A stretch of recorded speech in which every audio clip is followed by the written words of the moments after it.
Hi, I'm Skip Nipper. Welcome to my podcast, where I tell you about not only Nashville's great baseball history and traditions, shot to right, a one-hop liner, but certainly about its past. And you will hear a little bit about its present and future, too. Yes, he can. It makes the waist-high catch. There are great stories about Tom Wilson Park, Herschel Greer Stadium, Sulphur Dell, and the players, coaches, and fans who love everything about baseball.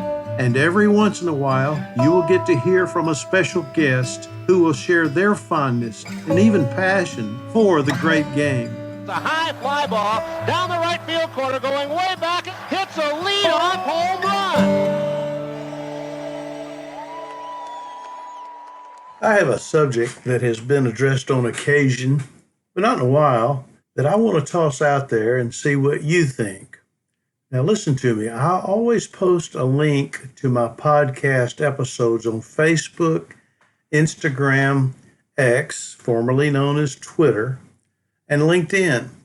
And after listening to this, and if you are on social media and you see the link on one of your social media apps, be sure to respond on one of those outlets, would you?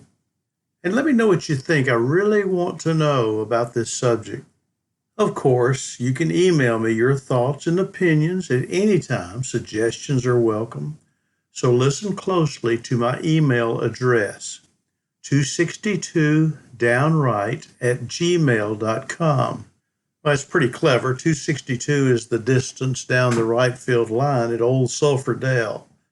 And once again, it is 262downright@gmail.com.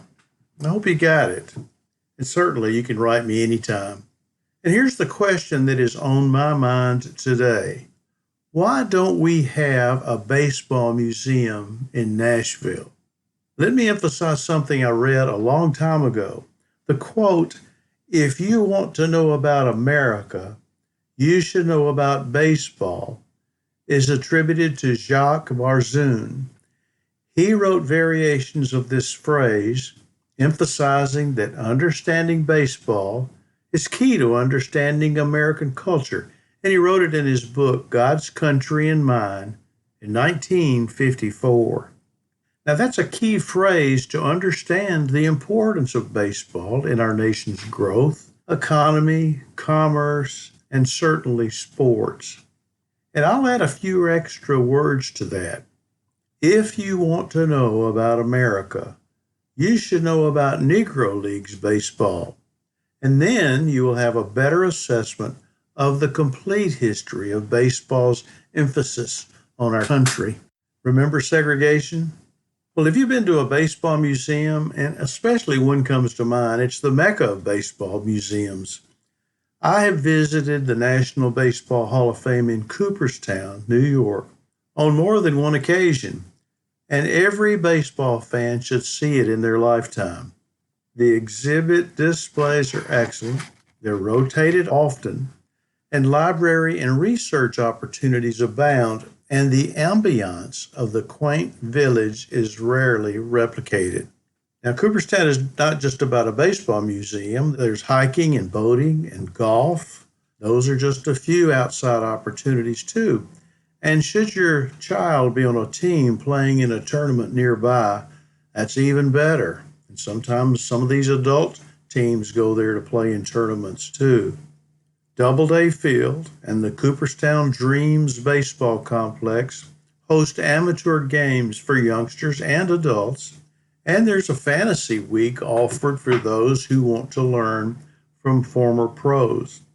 My visits have included traveling with business associates and friends. And once I visited alone to do research in the library there under the tutelage of Tim Wiles.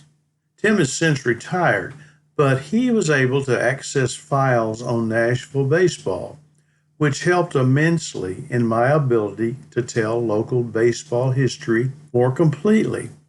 But even with Tim's assistance, those files were pretty thin. You know, I often wonder why the National Baseball Hall of Fame is even in Cooperstown. And let me tell you why. First of all, in 1939, the Mills Commission determined that a century before, Abner Doubleday invented the game in Finney's Field in the village named after the family of James Fenimore Cooper.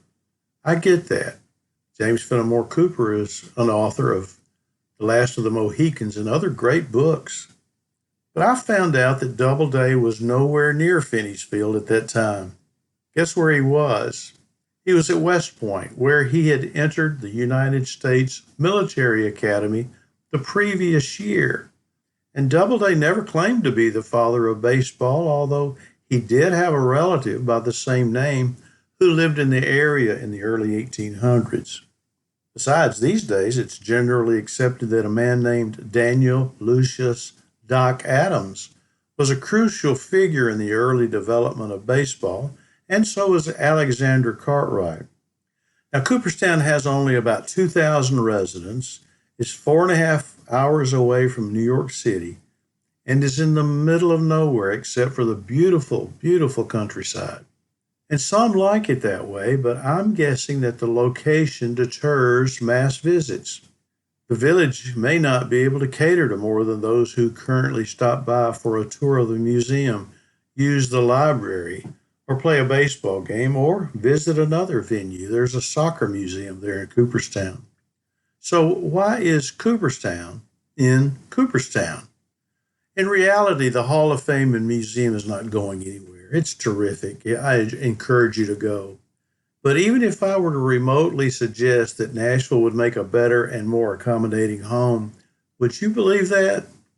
But the question is this: would local citizens and visitors to Nashville support a baseball museum here, even if it were only about regional baseball history? I think they would. Baseball was not born in Nashville, of course, but some Southern baseball has roots in many communities below the Mason-Dixon line. And as Nashville continues to experience rapid growth, we've all seen it, and visitor momentum continues to accelerate, we've seen that too, new venues of opportunity are welcome, I'm sure. And I'm going to tell you, everybody loves baseball. Well, can more halls of fame exist in Nashville? Yes.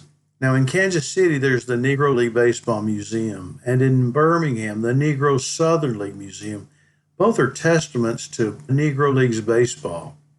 And Nashville is known as the Athens of the South due to its strong focus on education and culture, particularly from the mid-19th century. And it calls out not only to the many local colleges and universities, but it is also a testament to our being a center of learning.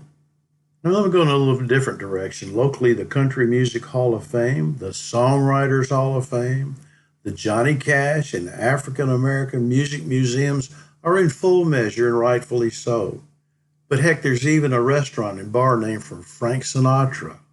Sinatra in Nashville? No, it's not a museum, but did he even come here for a visit? Wouldn't a museum entrusted to the documents, images, oral and visual histories, and the opportunity to view those traditions of yesteryear make sense?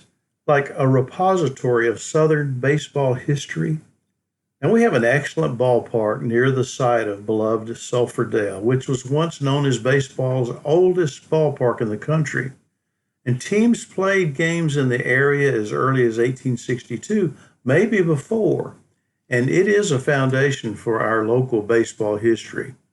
And don't get me wrong, the Sounds did a magnificent job in calling out the history of baseball in Nashville with signage and stanchions about important historical figures and teams throughout their ballpark. But those are not year-round museum displays. Now there's more. The Old Timers Baseball Association of Nashville continues to promote baseball with scholarships, an annual award banquet, and monetary support to area ball fields and programs too. Successful baseball programs at Vanderbilt, Lipscomb, Belmont, Trevecca, and nearby Cumberland are also a tribute to the area's baseball roots.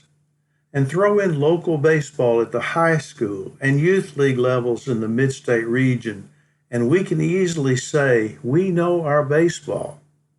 19th century baseball has taken a foothold from the past, too. In what began as a two-team league in Franklin and Nashville, and in 11 years, the Tennessee Association of Vintage Baseball, playing by 1864 rules, has expanded in Middle Tennessee to Knoxville and Chattanooga and beyond to include 11 teams.